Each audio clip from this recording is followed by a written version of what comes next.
What's up, everybody? Welcome to another long form episode of the Fitness Oracle. Today, we sit down with Marie Alessi, who has developed an insatiable desire to heal the world from grief. After 7 years of being a mindset mentor, her tools were put to the test when adversity shook her family of four. Her husband, Rob, passed away on a business trip when their boys were only 10 and 8. And Marie has took everything that she has learned to become a shining example for her sons and now for thousands of people around the globe. This conversation that I had with Marie was a deep conversation. It was one of those conversations that will shake you to the core of who you are and what you deem to be acceptable in life. Now, there's the things that we talked about were all surrounding grief and how to relook at it and how to take a new twist to it. We looked at choices. We talked about healing methods. We talked about empowering yourself in hard times. We talked about the myths that surround grief, which is a huge topic. And we talked about the labels and expectations that others put on you rather than you putting on yourself because of how they think that we're supposed to be living. It's an interesting outlook on how she has dealt with these things. And I know that you're going to get a huge amount of amazing tips and tricks. So pull out your pen and paper, boys and girls, because this is going to be a good episode. I'll see you guys on the flip side.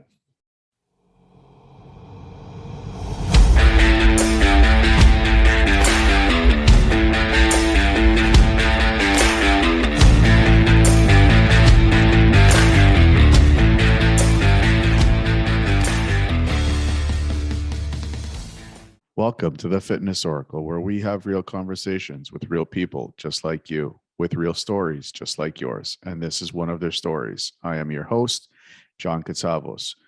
My guest today is Marie Alessi from Loving Life After Loss. Marie loves life. She has developed an insatiable desire to heal the world from grief. After 7 years of being a mindset mentor, her tools were put to the test when adversity shook her family of four.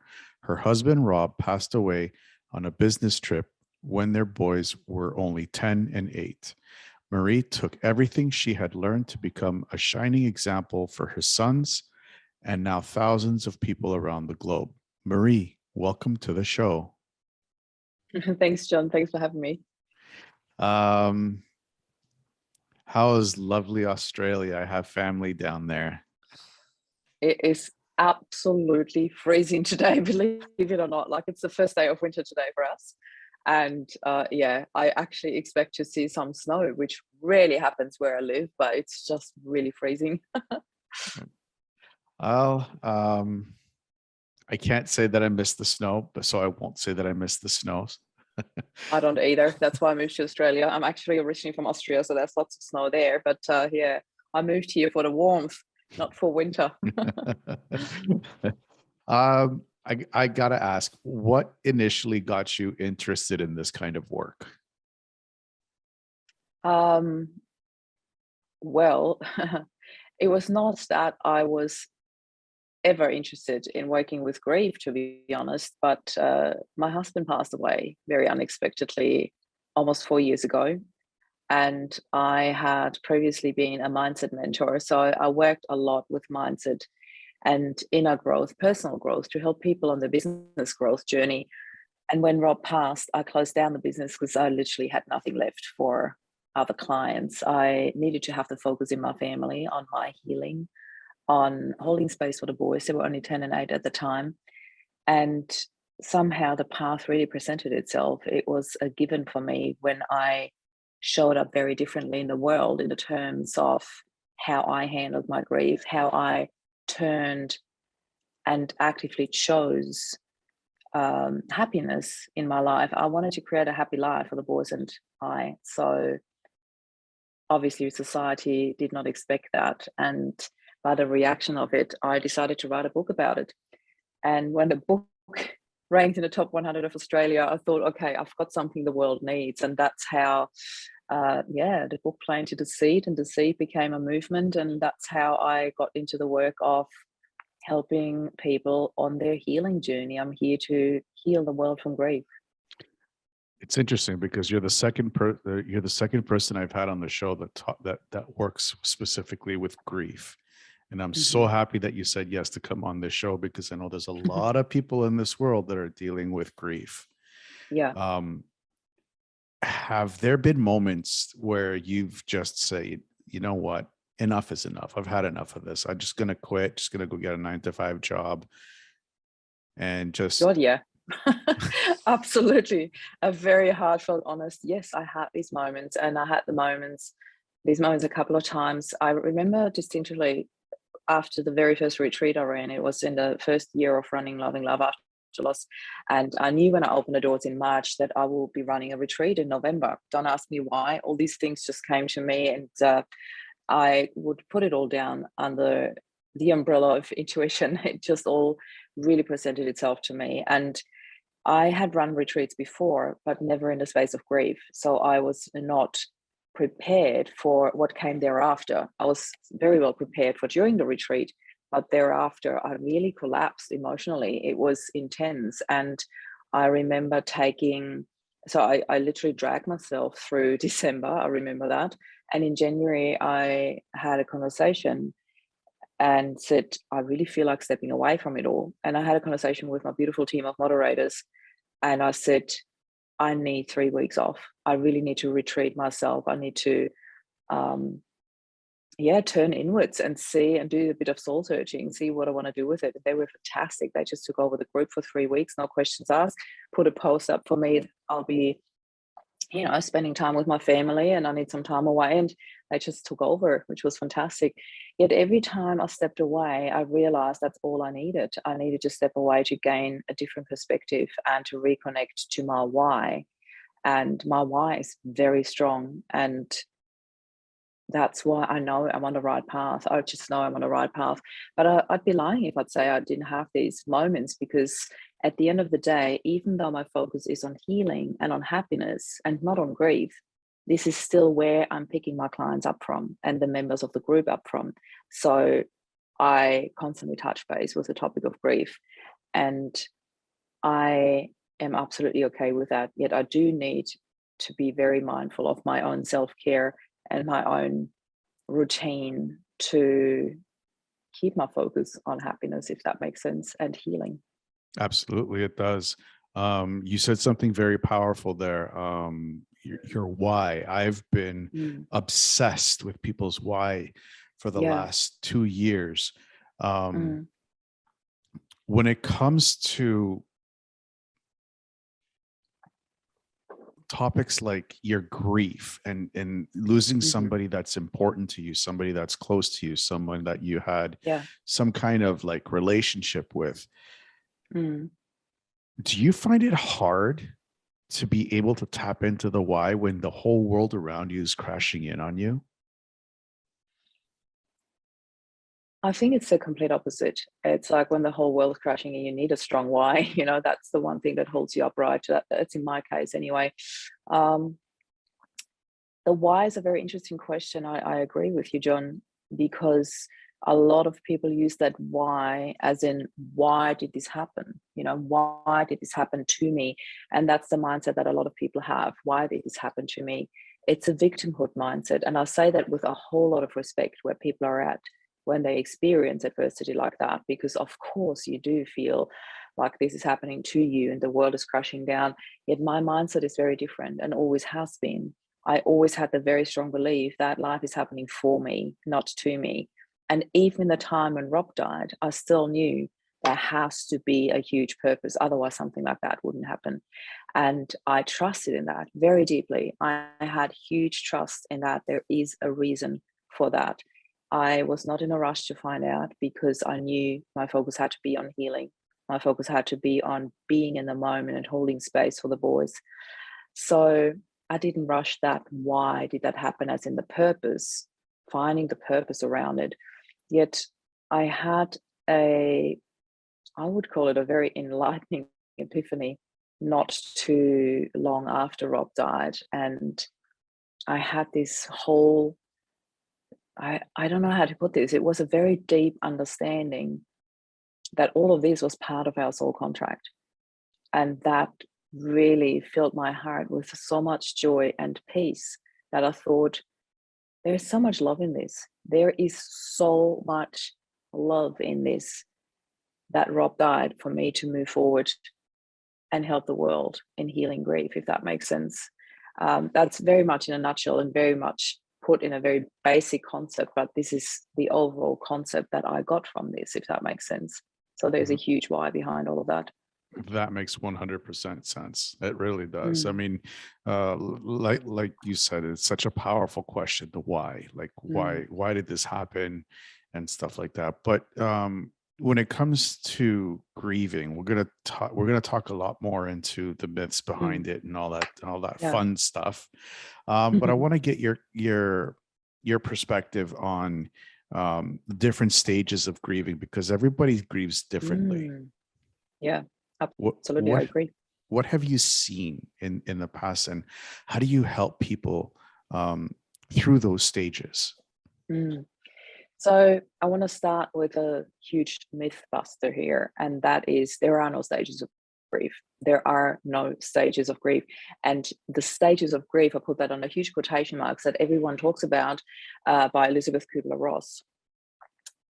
Dr. Elizabeth Kubler-Ross wrote these stages for terminally ill people, never intended for grief.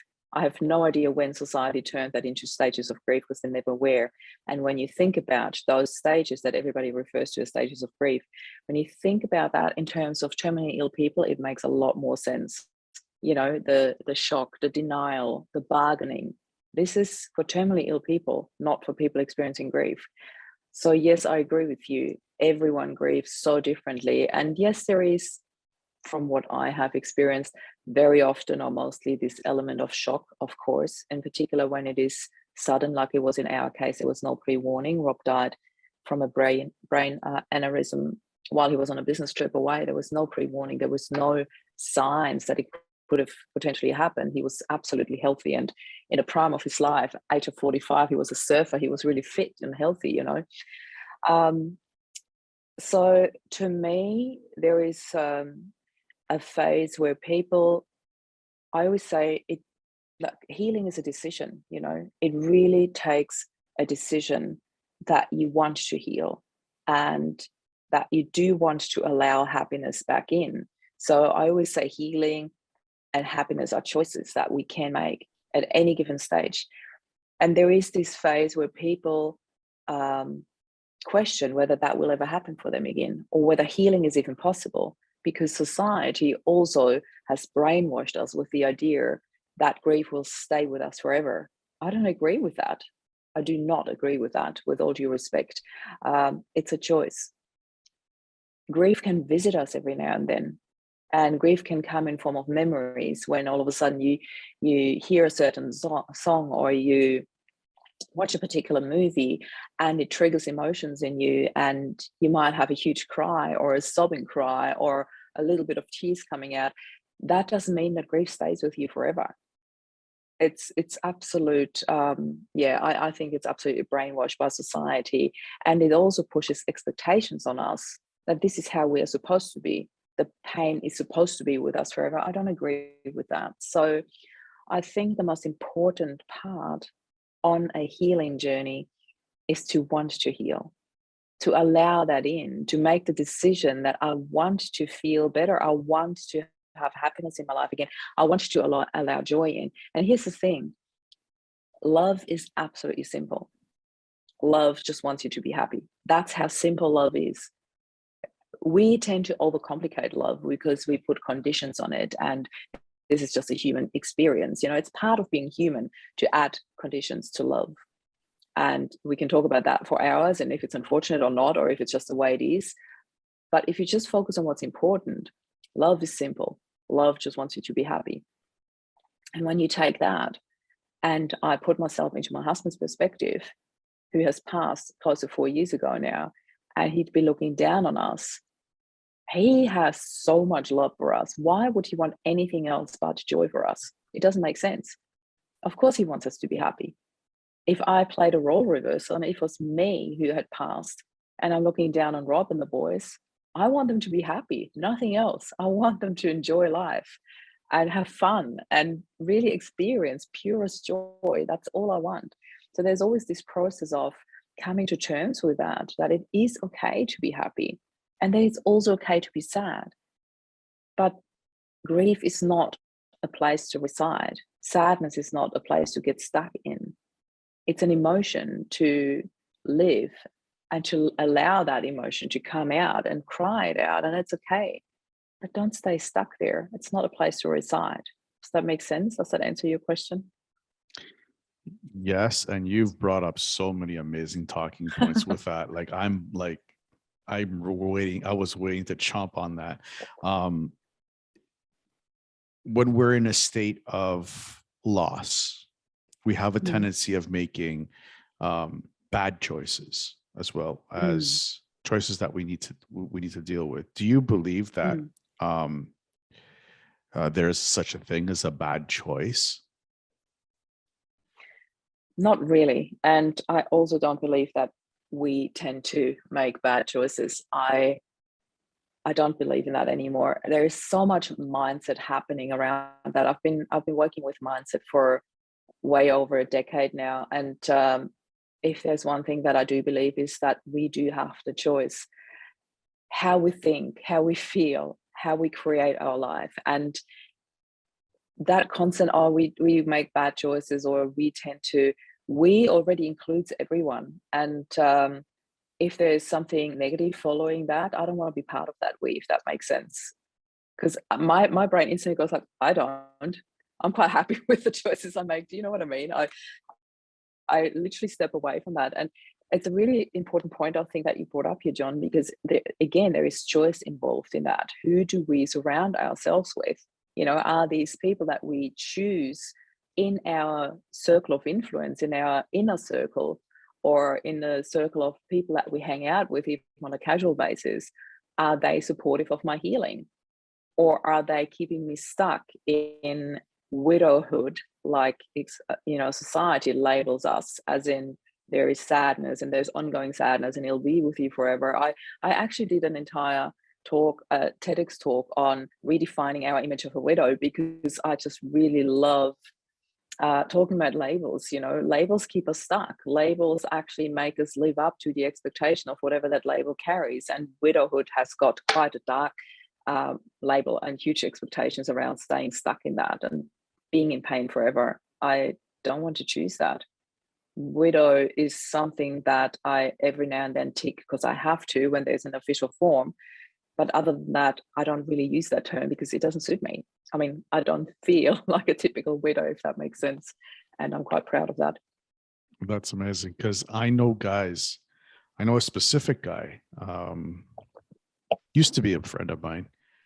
Yeah. I still kind of consider him a friend, but he's back in Toronto. He lost his wife about 20 some odd years ago. And it's just been a downward spiral for him. Partying late, drinking, girls every weekend. And he had two little girls at home. And it's like, that's why I asked that question, because you could clearly see the grieving process in him. And he was just making one wrong decision after another, after another, after another, after another. And that's why I wanted your point of view on it. You brought up another good point in the last talk, the answer that you had with when it came to love. This is a topic for me that actually really confuses a lot of people. I have my point of view on love. I'm sure you have your point of view on love, and I'd love to hear your point of view on love. But do you think that we have mixed the description of the word love? Because I'm Greek and we have 5 different words for that that defines that. 5 different words. So do you think that we've mixed that that definition of what the word of what the word love truly means? I honestly believe we do. Yes. You know, we, as I said, it's part of being human. It's part of that human experience that we do attach conditions to love, but the actual meaning of love is completely not attached to conditions. So yes, even just by humanizing that word, you know, we've already attached conditions to it. And when I talk about love, and this is the interesting part here, because you can't hear it when I talk about it, but when I actually write it in my group, when I talk about that pure love that has no conditions, that just wants you to be happy, I always write love with a capital L. It's really important to me, you know.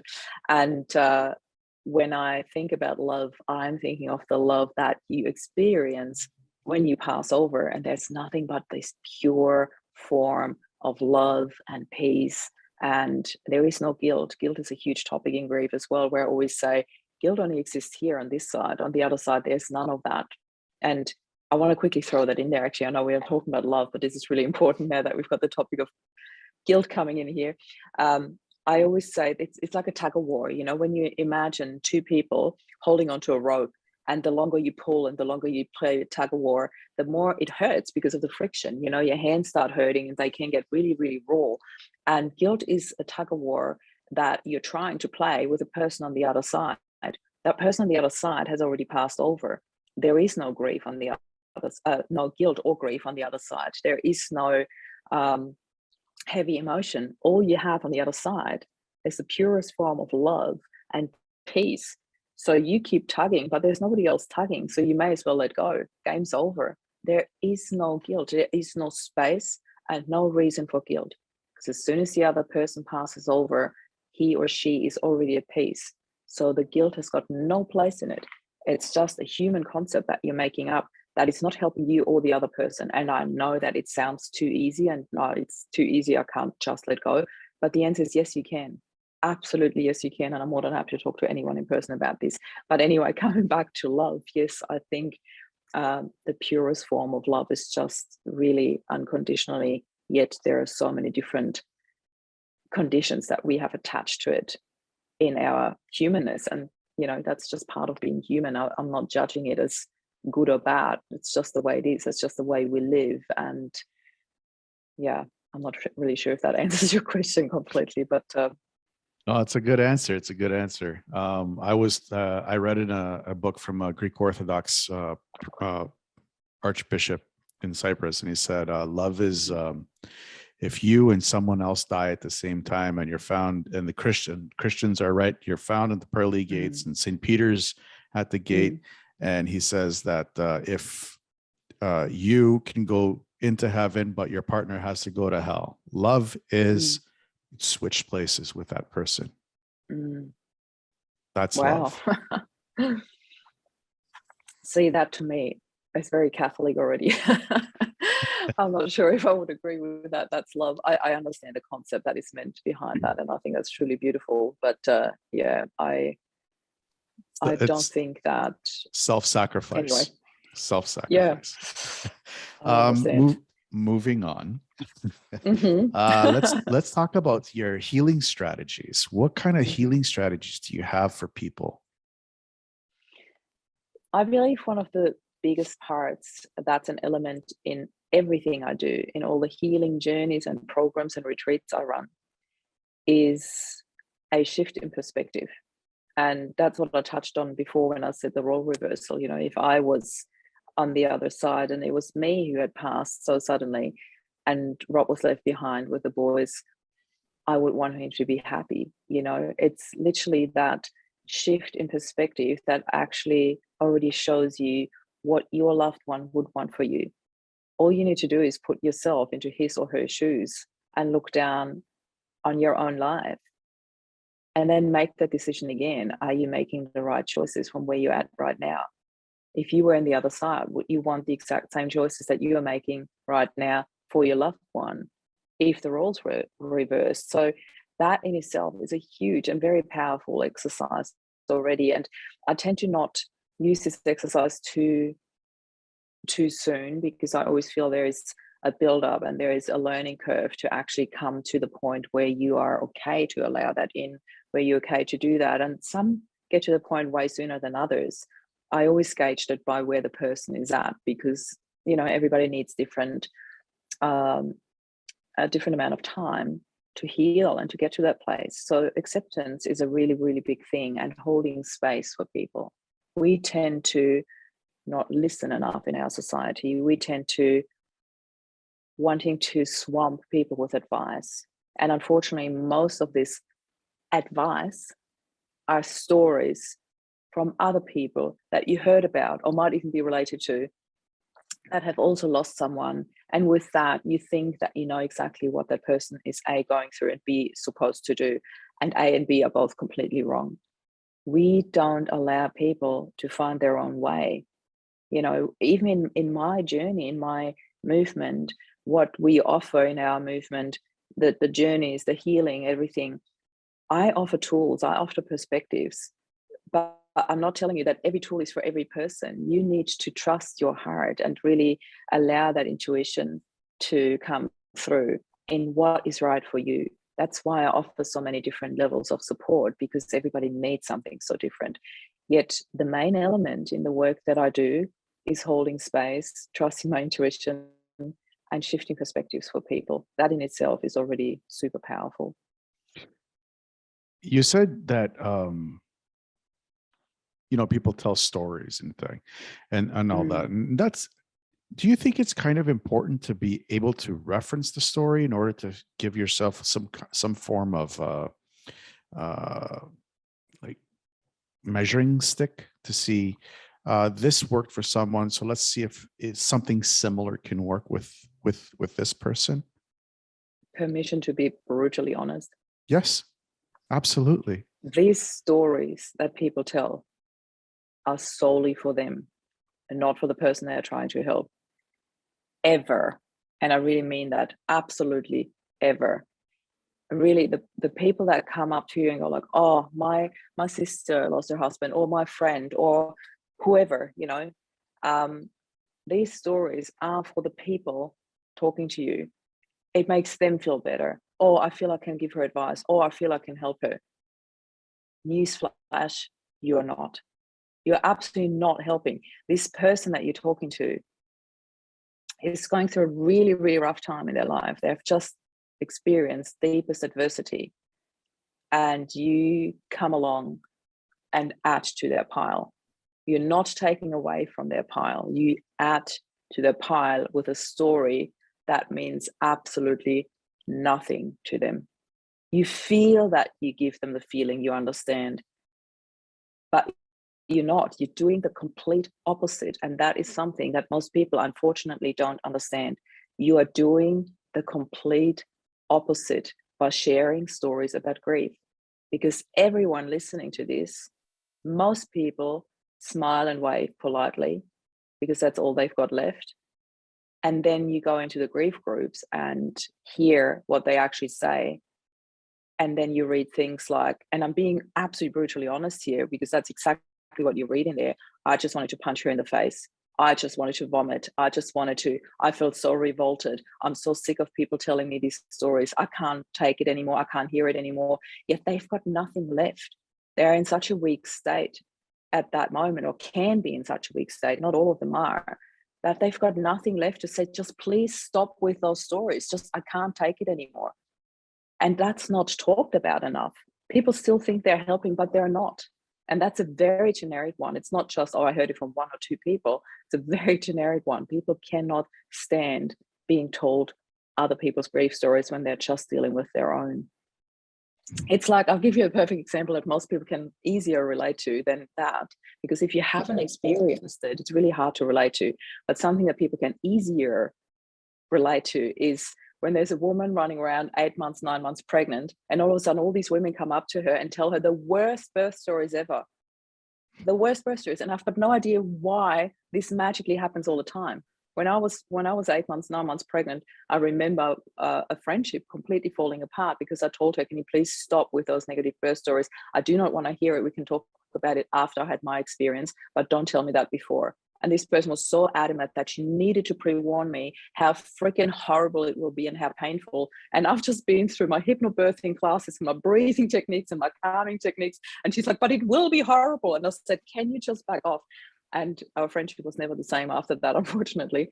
But it really is so interesting that people just want to bombard you with all these horrible stories and they think they're helping, but they're not. So I hope I made this very clear, because it's just something that I find very important for people to just listen, just be there and hold space. That's all they need. It's really so important. So it's not just a Greek thing. Mm-mm. We love our drama. We love our No. tragedies. Yeah, maybe that's a European thing as well, because I'm from Austria, so I know that pretty well. That drama. Yeah. You kind of touched up on another point that I wanted to ask you about is, so, you know, you're going through this, you know, as a person from the outside trying to console somebody who just lost somebody. How do you go about, you know, consoling them without having a reference point to console them with? Yeah, that's a very interesting question as well. I'm really happy that you asked that, actually, because the first thing that came up when you said console, I'm like, that's not really what I want to do, because consoling is almost telling them it's okay that you are suffering and I want to make it better, but I actually don't want to keep them there in the suffering. So consoling for me would actually be keeping them there and making them feel comfortable in suffering. That's not what I want to do. I want to take them out of the suffering, bring them into the happy land over there, if that makes sense. This is where joy resides. This is where we want you. So consoling them to me feels like, you know, pat, pat, pat, you're good here. You know, are you comfortable in your pain? Can I bring you something so you can reside a bit longer? That's not what I want to do. I want to bring them out. I want to make them feel heard. So that to me is something very different to consoling, if that makes sense. I want to listen to the story. And by listening to their story, I can pick up between the lines what they actually need, how they want to be treated. And by me giving them the feeling that they can actually open their heart to me, which they can, that builds the trust. And this is where, when the trust is established, I can then take them by the hand and walk them over to happy land, if that makes sense. So consoling for me, even those condolences sentences, they're just not like, I really don't like when people say to me, "I'm sorry for your loss." I'm like, why? Yes, it was painful, but it was the most incredible transformation in my life. It was such a gift from my husband. People don't have that point of view. I understand that. And it took me a while to get to that. But this is how I see it now. So when people say to me, "I'm so sorry for your loss," I'm always like, why? I don't understand. I mean, I do, because it's such a, you know, this is what society has taught us, but this is not where I live anymore, if that makes sense. It absolutely does. Absolutely. I'm with you with that. Like I can only reference from my heritage, and we're Yeah. supposed to say, may he or she have a good paradise. That's what Yeah. we're I love supposed to that. say. That's what we're supposed I to love say to that. the grieving family. But Yeah. instead, a lot of people have twisted it and say, "Life to you." It's like, what? Mm. What you're Mm. taking this and you're Yeah. putting it on them? Like that? Yeah. No, I never say Wow. that. I always say, may he or she have a good paradise. I like that. Thank you. How do you say it in Greek? Να έχει καλό παράδεισο. Oh, wow. I'm not going to try to say that again. Or καλό παράδεισο. Beautiful. At what point does someone say, there's someone that's grieving, at what point do they say, you know what, enough is enough with this healing. I just need to move forward with my life. I need to move on. How long is a piece of string, really? It is so individual. There is no real time frame. And Time frame per se is such an interesting concept because society, again, I'm going to come up with society's expectation and solutions, under quotation marks, is often that the grieving person receives the most support, really the most intense support in the first 3 months. And the inner circle, I'd say, really stays for like, the first 6 months. And then there's this interesting concept, like after 12 months, that people sort of expect you. So you've done all the milestones, it's sort of time for you to move on, And I'm saying that really with the absolute sarcasm in my voice, because it's not how it works. Like in my case, I made the decision that I wanted to guide the boys and myself onto a path of happiness literally in the first couple of moments when Rob passed. It really was so clear to me that that was my path, that that's what I had to do. It came to me very, very quickly. Others don't have that epiphany after 10 years. So I was lucky. Here are three things that come up for me why I was lucky in that situation. First of all, my dad passed away when I was 20. And you may rightly say that doesn't sound very lucky. And yes, I definitely didn't see it as lucky back then at all. Yet I do talk about the hidden gifts in adversity a lot. And one of the biggest gifts that I received through the adversity of losing my dad at such a young age was to never live a life of regrets. So Rob and I, we told each other how much we loved each other every single day, not out of fear that I would miss out saying it to him one day, but because I really wanted to. And he seemed to be the exact same. We talked a lot. We had great communication going on. And that to me is a gift that I received through my dad's passing. It was almost like a wedding gift from him to have an awesome wedding and marriage with my husband, if that makes sense.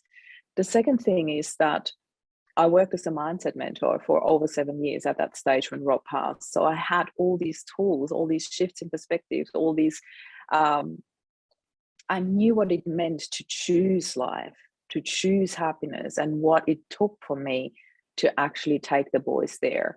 And it sounds simple, and it is simple, but it wasn't easy in the moment, if that makes sense.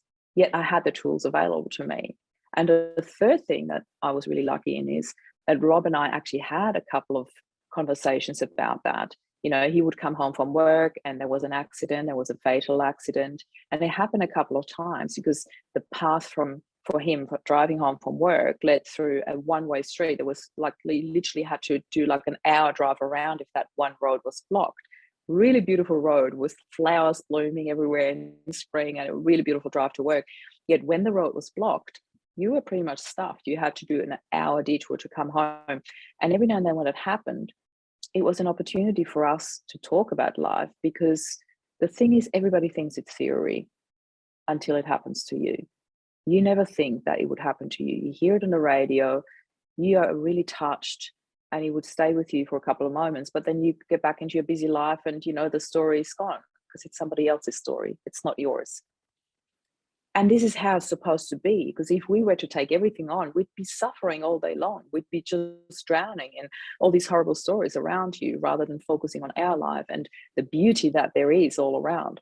So those stories triggered conversations between us where we had this, what would happen if something was to happen to you, what would I want? And we both said to each other, if something was to ever happen to you, I would want you, or to me, I would say, if something was to ever happen to me, I would want you to take the boys and create the happiest life you possibly can. We would say that to each other and we'd really mean it.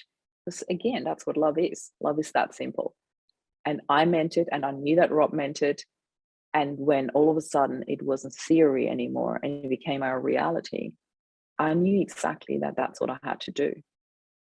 And that's exactly what I chose from the first moment onwards. From the first moment when I had to walk down these stairs right in front of me, and the boys were sitting downstairs on the sofa and they were ready to go to Hapkido. They did martial arts, they were dressed for training, and I received that phone call and I had to tell them, and they fell apart and they cried and they screamed and we all cried together and I hugged them. And my eldest looked at me and he was 10 and he said, "Who's going to look after us now, Mum?" And I said, I will look after us. And that moment I did not realize that till way later how important it was for me and for the boys to say that out loud, for me to say it, for them to hear it. And that was the decision I made there and then. I'm not just going to look after them. I'm going to create the freaking happiest life I possibly can.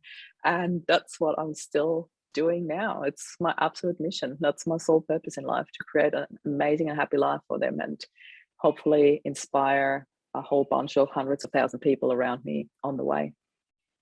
That's wow. That's amazing. I can't even imagine what that phone call, what would have been going through your mind during that phone call. I can't imagine. And to be honest, bluntly honest, I don't ever want to imagine that kind of a phone call. And that just shows a lot of strength on your end to be able to walk down and just talk to your boys like that. I just knew that moment they had to be the first ones to know. I could not imagine talking to anyone about it and the boys not knowing yet. That was really important to me. I just knew they had to be the first ones to know. That was very intense, but yeah. That's I'm blown away. I'm blown away, but very good. You actually, we've been talking a lot about empowering other people and in the hardest parts of their lives. And it's not an easy thing for the other person to be feeling that kind of, sunshine and rainbows when the world around them is falling apart. Do you ever get any clients, I'm going to call them, or people around you that are like, oh my God, here comes Marie. I just want to be by myself right now? I really don't know. You'd have to ask them. But I think I love it that you asked me that. I think having the title of my movement, Loving Life After Loss, it is pretty much a very good filter of who wants to be in that space and who chooses to be there. But saying that, even my team of moderators, I have 3 moderators that work with me on an ongoing basis that help me hold space for the group, welcome people into the group, answer questions, comments, etc. Keep an eye out for people that come into the group that are not supposed to be there. And even they come and go in waves, as in they have their own healing journeys to go through. And they've been doing work with me for so long, they know my perspective, and I know when they retreat that they need space.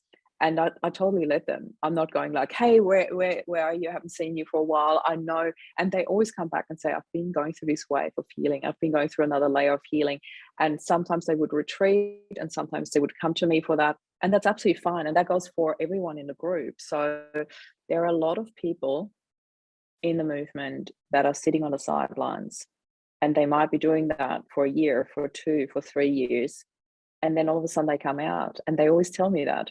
I've been watching you for a long time, and now I feel ready. And I love that. I love that they do that because that's what I want. I want people to feel welcome in the space and not pressured to share or, there's one really unhealthy thing that I see happening in a lot of grief support groups. And I'm very proud to say that I don't see that a lot or hardly at all in our movement. And that is comparison. It is really incredible how there's often a comparison battle going on about whose loss is fresher, whose husband was younger, who had more kids or younger kids, or whose kids weren't even born yet. I actually talk about that in a TEDx talk that I mentioned, the redefining our image of a widow. That comparison is killing us. It's not helping us at all. It's not helping us heal. It's like those condolences lines. Like, how does it help anyone what other people are suffering with? So rather than comparing for a sense of victimhood or you can get more attention through that, and I say that with a whole lot of love and respect, we need to use that to understand people and to hold space for them. So I'm very big on when somebody shares, please just listen and hold space for them and don't come in with all of your stuff, have your own post about that, and then other people can hold space for you. I I see that happening all the time in our group, and I really appreciate that. And people really do step back from their own story and just listen and just hold space for that person sharing. And I love that. I think that's the only way how we can really heal, when we feel there's actually somebody there listening to us and holding space for us, because then you feel validated. And that's where I can pick you up from, if that makes sense. I need to know where you're at so I can pick you up. So I do want to listen to the story, but I Mhm. don't want you to keep you stuck there. That's my biggest thing in what I do. You said something there, and it always, whenever I hear somebody say that, I'm comparing myself to this Mm, person, and my this is more than this person. mm, And whenever somebody tells me that, it always falls back for me personally to the martial arts world, because that's mhm. where I've grew up mostly in my life, is in the Yeah. martial arts world. And it's always, Mhm, my martial arts is better than yours, and both mm, martial arts are the same. My yeah. dojo is better than yours. And Mm, it's it's mm, it's always this competition that, my thing is better than yours because I'm mm, special and it hurt me more mm, than it hurt you. mhm, How do you mhm. make people identify that the pain is the same? Mm. Well, I don't think it is. I don't think the pain is the same. And I'm saying that because this topic came up when we talked about there's another myth, and I'm being very careful in how I word this, as you can tell. One of my moderators, actually two of the moderators, both have lost a child. One of them, the only son, and the other one of two sons. And I even had that concept before I started Loving Love After Loss, because I had so much to learn when I went into this space, that there is no grief harder or worse than losing your own child. And I had this belief, and I strongly believed it. I thought this is not natural. Children shouldn't go before us. I had the exact belief that society teaches us too. And then Christopher came along, one of our moderators, and he said, Marie, I don't agree with that. And I was like, wow, I was blown away to hear that from a parent who's actually experienced it. And he said, who are we to judge whose grief is worse or harder or easier? Um, we all experience a level of pain, and it might be so different depending on so many circumstances, what the relationship was like, what the environment was like, what um, your own mindset was like. That's a huge one. Where do you stand? Like, I had such a strong and healthy mindset already before Rob passed.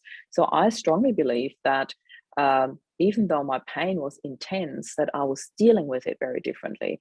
So I'd be very careful in going into comparison with that as well, that the pain is all the same. It's probably not. Some people really experience it a lot more intense, and not because they love their husband or their child or whoever that was so much more. So there's another misconception from society: the more you love the person, the more you grieve. Absolutely not true. The more I love Rob, the more I want to be happy. That's my philosophy. The more I want to create a happy life for the boys, and that's how I honor him. So yeah, comparison overall is just, I'd just say be very careful with that. Don't go into assumption, don't go into comparing, or don't go into we all grieve the same or we all experience the same pain, because I don't believe that. Yeah, and it, again, I can only compare it to martial arts, which is, Yeah, people ask me all the time, John, what's the best martial art out there? I'm like, I don't yeah. know. What do you like? Whatever feels right for you. Exactly.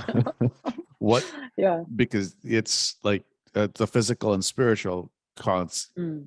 they Yeah. both work hand in hand in martial arts. So it's like, Yeah. okay, what works Yeah. for you? Like, you have to figure Yeah. that out. Um, Absolutely. we've covered two myths throughout this Hmm. topic. What are the Yeah. big three when it comes to grieving? The big three. Are there your top three that you see, that top three myths that are The out top there three when it, myths. Yeah. yeah. I think the top three myths is that grief will stay with you forever. Absolutely don't believe that. That losing a child is the worst grief there is. I used to believe that. I agree with Christopher, my moderator in the group. I don't believe that anymore. It really depends on where you stand in life, what you experience as the worst or easiest or not. I don't think there is an easy when it comes to grief. That's one of the biggest things, but it really comes back to choices. And one of the biggest myths as well around grief is, um, I hear that a lot, that people, in particular moms, I'm going to be quite specific about this now. I hear that from moms a lot. Well, I had no choice. I had to get myself out of bed every day for my kids. I had no choice. And I always look at them and I'm like, you are not owning the choices that you're making. I really want you to own it. You are making a choice. You are doing it. Unfortunately, there are lots of people who don't choose to get out of bed, who choose that they are better off just staying in bed and they can't. And also, like, people don't understand that even not making a choice is a choice, if that makes sense. So there are people who stay in bed. There are people who go down that path of mental illness and maybe even drugs or alcohol, or unfortunately also suicide. So there are other choices around, and you did not choose them. You chose to get up every morning. You chose to show up for your child. You chose to get dressed this morning and drive your son, your daughter to school. I want you to own that. I want you to be proud of yourself for doing so, and not slide into victimhood mentality. Well, I had no choice. I had to. You did it. You chose to. And that's amazing. I want to congratulate you. I want to hug you for that. You're amazing. You're doing a great job. And all of the moms that I go through that experience with go like, wow, thank you. I didn't even realize. And it's so empowering. It's so simple. It's another shift in perspective. But that's that whole, I had no choice. It's a victimhood mentality. You did have a choice and you made it. So be proud of yourself. Do you think it's important for somebody to stay in victimhood mentality for just a little bit? Nope. Love it. That's great. No, I really don't think it's important at all. It's important to allow yourself to feel the emotions, but that's got nothing to do with victimhood mentality. Victimhood is when you slide into poor me, and um, when you just stay stuck in this, life's happening to me rather than for me.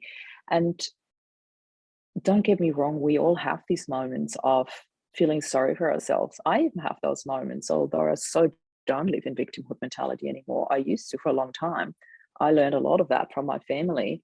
And when I recognized it, I didn't like it. So I changed it. You have the power to change anything in your life that you don't like. You don't have to stay there. And I have moments where I do feel sorry for myself, but they're very rare. And I don't like staying there. I just cry it out. I completely admit it. I own it and sob it out and move on. It's really something. It sounds very tough and harsh. I don't mean it in that way at all. It's just because I've done so much work on my mindset and on my choices already that it sounds so straightforward to me. But I don't mean it in a harsh or unemotional way at all. It might come across like that when I hear myself say it. I'm like, oh, that sounds really harsh. But it's not the way I feel it. I've just done so much work through it on my mindset in my own healing journey that it has become that straightforward for me to allow the emotion, to feel it wholeheartedly, and have a hot bath, sob it out, put music on to support it all, and then make different choices. It's okay to let these emotions live, because if you don't, they'll never die. It's Mhm. that simple. Yeah. It's interesting because you keep saying, like, have a good cry, take a Mm, bath, put some calming yeah. music. A lot of guys out there, they're not going to admit that they have a good cry.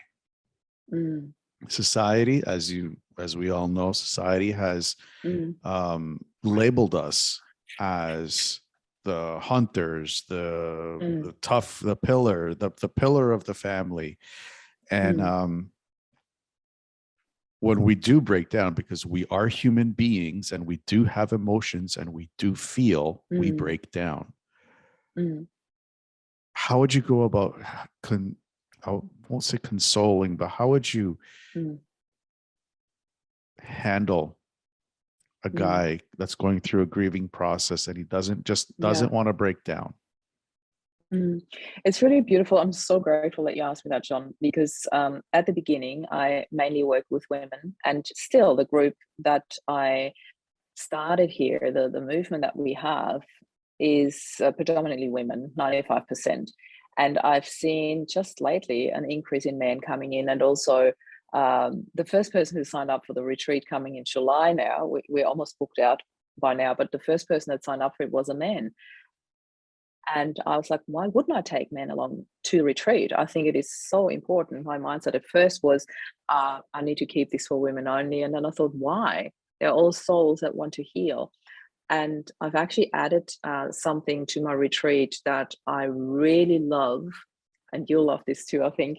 And that is the work around honoring the divine feminine and the divine masculine within us. And all of us have both.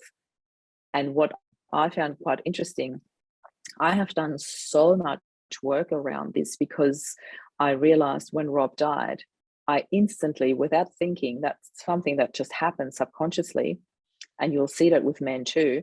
So for me, I instantly stepped into really powerfully into my divine masculine, because all of a sudden I was the provider, I was the hunter, I was the protector of the family. And I really lived my divine masculine really strongly. And it really showed. I was wearing more pants, I was wearing my hair up a lot more or back, and I was wearing, like, it really showed in the way I presented myself as well. I really felt that divine masculine was really stepping forward, and I became the protector. And then about 1.5 years into it, I recognized it, and my divine feminine was screaming out for attention. And I really wanted to, um, celebrate her. So I went back into more feminine colors, wearing my hair out, like really celebrating her and doing lots for self love, for nurturing. I go to regular massages. I do kahuna, it's a Hawaiian healing massage. I love it. It's got a lot to do with celebrating and embracing your femininity. And at the retreat, I do a lot of work in honoring both and creating the harmony between the two of them, because we do need both. And I hear that a lot from men for the complete opposite. One of my closest friends, he's a single dad, and he said, that's really interesting that you said that. I had this conversation with him the other day over dinner when he came over, and I said, I've been doing this work and I really love it. And he's like, it's really interesting you say that, because I really stepped into my divine feminine a lot more. He wouldn't call it that, but he's not into this realm like I am. But he said, yeah, I definitely brought my female side out a lot more, because I needed to be nurturing for my son, and I needed to be, he needed that nurturing part that a female usually brings into the relationship. And here's the thing, when you are all of a sudden a sole parent, that's another epiphany I had about 3 years into it. That's how long it took me. That I wasn't a single parent, I was a sole parent. There was only me. Single parents usually have another single parent somewhere where they share, responsibilities and talks and finances and all that stuff. It was only me. I'm a sole parent. And I realized, wow, this is really different. And I had to own that and step into that. And as a sole parent, you have to bring both to the table. They do need that.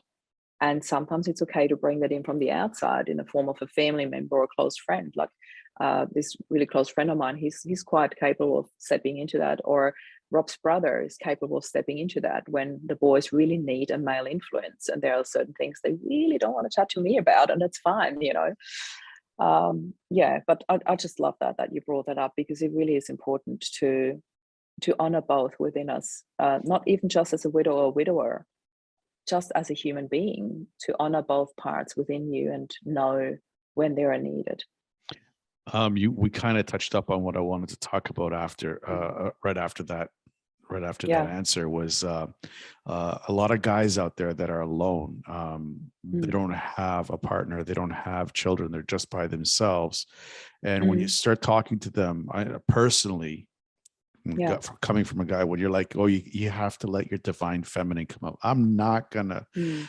I will let it out in the way that I think it's going to go out. I'm not going to put on a dress. Now, if Oh, you're a of course not. guy, if you're a guy and you want to put on a dress, you want to put on makeup, it is what it is. Not going to say what my point of view on that, but it is what it is. Do Different what you want to podcast. do. But me personally, I will not do something like that. Can you give an example of what bringing out a divine feminine for a guy that's alone that doesn't have kids? Mm. Yeah, I think, it's interesting that you say that. Definitely a different podcast. But when you said, I'm not going to put on dresses, and I instantly said, of course not. And I thought it's really interesting how our society, it's so normal for girls, for women, that it's okay to wear jeans, pants. But for a guy to put on a dress, it's instantly, oh my God, like there's instantly labels that come out with that. But anyway, as we said, different podcast. Back to your question. I think, yes, the wording is really, really important. So I use this wording because this is how I talk and this is how I think. Yet, obviously, I do adjust my wording to depending on who I talk to. And even when I talk to my best friend about it and I talk about divine feminine, I understand that this is not his wording, but he totally understood. And we both talked about that as well, the wording that I use, and that it's different for men. And that he says, yeah, it's my feminine side. That's what blokes would rather say, my feminine side, rather than, even though that's not very blokey to say that, but that's what they could relate to and understand when you talk to them about the masculine side, the feminine side. Everybody would get that, no matter how blokey or how masculine you are, you'd understand that. And we all need these things. And talking to a guy that doesn't have kids and that might have just lost his partner, to say, it is okay to allow that in. It is more in terms of what we like, very personally. I'm not even talking we as society, but we as a person. So for let's say for you, for example, if you were in that position that you have lost your partner and that you are going through this, and I'm having this chat just to you, nobody else listening out there, and I'm saying, John, what is it that you need? I always start with, what is it that you need? What is it that you actually miss the most? Because this is where we even get into this topic without even having to touch on feminine or masculine at all. There's different ways to talk about it. And one of the first steps, I have this program called From Grief to Relief. It's a 7-step healing journey that people can go through. And the first step is to separate who you have lost from what you have lost. And this is where you can look at what are the things that you actually miss the most. We always attach it all to one person. And when that person's gone, we feel like we've lost it all. But it's not true. We haven't lost it all, but we attach it to the one person. So of course we feel everything's gone. But when we look at what are the things that I actually miss the most, for me, it was feeling safe. Rob represented, my knight in shining armor. I'd always feel safe with him. I wouldn't even have to think about it. But when he was gone, I thought about it. And then the second step is, how can I create that? This is where we go into creation. Creation is empowering. And it's not about replacing at all, but it's about, okay, there are certain things I cannot do, and there are certain things I can do. So my focus is always on what can you do, not what can't you do. Why would I waste time with that? Just make sure to look at the things, what can I do? Well, I can make ourselves feel safe. How do I do that? I did things like, the first thing I did was I pushed our bed in one corner because I wanted a corner to cradle up in, to feel safe in. It's just a physiological and emotional thing where you're like, okay, when I can curl up, I feel safer rather than people can walk around my entire bed. I just wanted to have the bed in a corner. One of the first things I did. Every night I would check that the front and the back doors are locked. So I didn't have to lay in bed worrying. Did I lock this? Could somebody walk in? It's like just those little things that you can do to make yourself feel safe. And I'm not even talking, I'm stepping into my divine masculine, I'm going and look. It's not about that. It's all these things that you do that you need. And of course, if you want to look through it from that angle, that you go, okay, what of these things are masculine? What of these things are typically feminine? And I should say typically, because, everybody can, don't know, lock the door or do things like that. But it's all about looking at your needs and then finding ways how you can fill these needs. And that's what's important, because that's what brings you back into creation and what brings you back into a state of empowerment of choices that you can make. Does that answer your question? Oh yeah, in Yeah. spades, in spades. It just feels like there's a very delicate balance when it comes to this whole thing, because I remember when I left my ex-fiance, like was in a I was in shambles for Mm, about 2 years.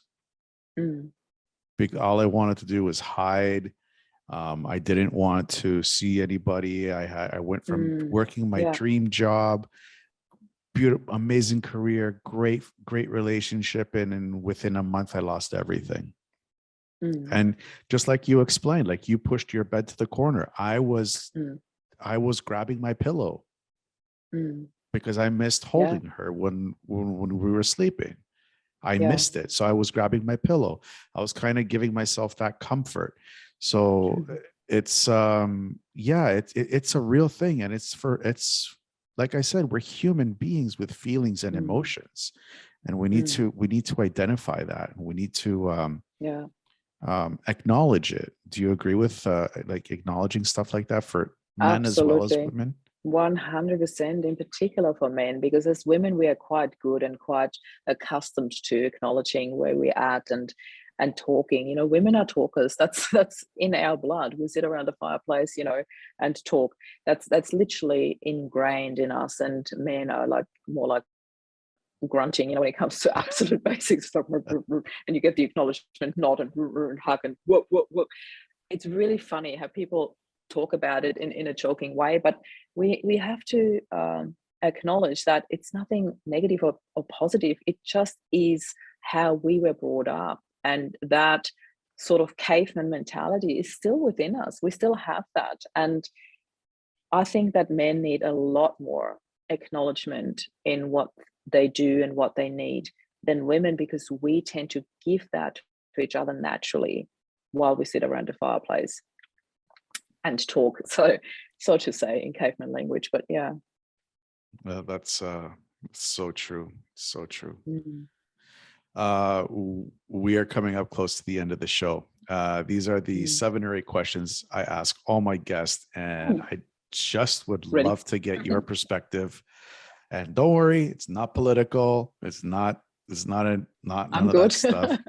Um, with the increase in people Can I use the suffering, phone a friend option? I'm just kidding. Sorry. no. With the increase in people suffering from depression from the constant uncertainty that we're living in last 2 years, what would be the one thing that you could tell them to keep their hopes up? Mm. Oh, I love it.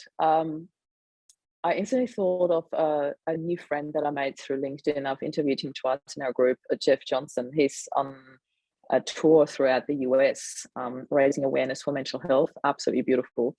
And he said a very, very powerful sentence that stuck with me ever since his first interview with me. And that is, the opposite of addiction is connection. And in a time where we all need to be so mindful of keeping ourselves mentally healthy, I'd say we need to keep ourselves connected. Really, really focus on connecting with people. We are so disconnected in a time where we are virtually so connected. We feel so disconnected because we don't have these real connections anymore. Sitting with people, and I think we need to pay attention to actively creating that a lot more in our lives and choosing that in our lives to connect with people. Awesome. Awesome. Mm. What's the one thing that you do daily that amplifies your ability to stay focused? Oh, I love it. I do have daily habits. It's actually I've got a whole calendar that I tick through of daily habits, because I've got a beautiful mentoring group where we hold each other accountable. But I think one thing that I want to pick is music, because music can influence your state instantly. And yesterday I had a day where I woke up a bit heavier than usual, like luckily not kilo wise, but mentally. And I just jumped out of bed and put on music that made me happy. And I listened to that same song twice because it made me so happy that I'm like, I want that again.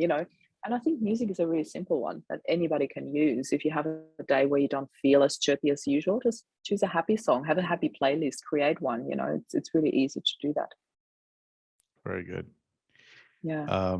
If you could pick up the phone right now and call yourself at Mhm. 20 years old, what would you tell yourself? Ooh, I've got you. I've got you. You've got this. I really, it's so interesting. What would you say to a 1 year old? How would they understand it in their language? But just, I love you. That's all I would say. You're amazing just the way you are. Incredible things are coming. How long have we got? As long as you want. Yeah, Uh, I think it's just really nurturing. Loving upon them is really important. Looking back, You would you can still do change? that now Yeah, with your you inner always child. do it. Sorry. No, it's okay. It's Yeah. okay. It's all good. Looking back. Looking back, would you change anything? Wow. That should be such an easy answer, but my instant reaction was no. There's always things that you wish that you would have learned earlier, or but everything that happened led me to where and who I am now. So the answer has to be no. Very good. Mm, What scares you? that my kids would get hurt. That's the only thing that really scares me. I feel their pain so much more than my own. That just comes with being a mama bear in shining armor. That's what I refer to myself as. So yeah, somebody hurting my kids. I see that with my sister too. So Mm. I see it. I understand it. My nephews get a little scratched. My sister's legs go out. Mm.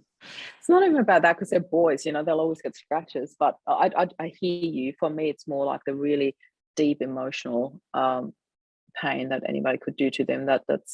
Or when it comes to grief, people always often ask me that, where you at with that, and I'm like, I feel their pain so much more than mine. I really worry how they are coping with it, and I always feel they're coping really well, but you don't ever really know what's going on deep within, and that's my only worry. But all I can do is be a shining example, and I think I'm doing that on a daily basis. So yeah, I just I want them to be happy. I don't ask this question, but you're pushing for a follow-up question on this. Go for it. You said emotional pain. You don't want them to Mm, experience an emotional pain, but do you think it's important yeah, for their development as a of human course it is. being to go through Yeah, emotional pain? absolutely. Absolutely. Because that's where the most growth happens. Yet, as a mom, as a parent, you can't help but not wanting to have pain for them. But on the other hand, all we can do is hold space for them because through that pain, there will be growth. So, yeah, it's a full on catch-22 question, and I get it. But still, I can't help but saying I don't want them to experience pain. But yes, it is important. Mm. Awesome. Where do you see the movement loving life after loss in the next 5 years? Hmm. We're just in a very, very exciting state at the moment because I'm in a process of rolling out two things in June. One is more DIY programs so we can reach really the masses. I want as many people as possible to get through these steps of healing and healing journeys. I want to make it available for as many people as possible. And the other thing is that it's been a long time coming. I am rolling out our membership, and you're only the second person I'm telling this because literally I only talked about this yesterday with my team of moderators, and then I had an interview after that. So you're the second interview where I'm sharing this because it's not even rolled out in the group yet. So yeah, there will be a membership for people who want to have ongoing support, as in group coaching calls every 2 weeks and guest speakers come in, etc. And that is starting officially on the 1st of July. So the membership is actually called after my second book, and I thought that is so perfect because the movement is called after the first book, Loving Up After Loss, and the membership will be called after the second book, which is Happy Healing. So yeah, I decided I'm going to use that name for the membership as well, and it's just so picture perfect. That's the Lo- title. I love it. I love it. Yeah, Send me the link when it's live so I can post it with the show notes and yeah, everything. absolutely. I'd love to. Thank you. What about you personally? Where do you see yourself in the next 5 years? Ooh, I'd say happy in a new relationship. I'm putting it out there, thanks universe. And having more people supporting the movement, and yeah, just a really, really close relationship still with the boys, doing things actively with them, and being very, very connected to the present moment with them. Cool, cool. Mm. Where can people find more about you? I think the easiest and simplest way is my website, mariealessi.com, and it's just first name, last name.com, because everything that we've talked about here today, including the membership, that will also be on the website. You can find my group through that. You can find out more about the books, the courses. You can book a chat with me. You can listen to interviews. This one will be on there too if you send me the link. So yeah, you can find anything and everything about me and about the movement on the website. So that will be the easiest way to get in touch. Awesome. You will get a link when I get a chance on getting this up Yep, and running.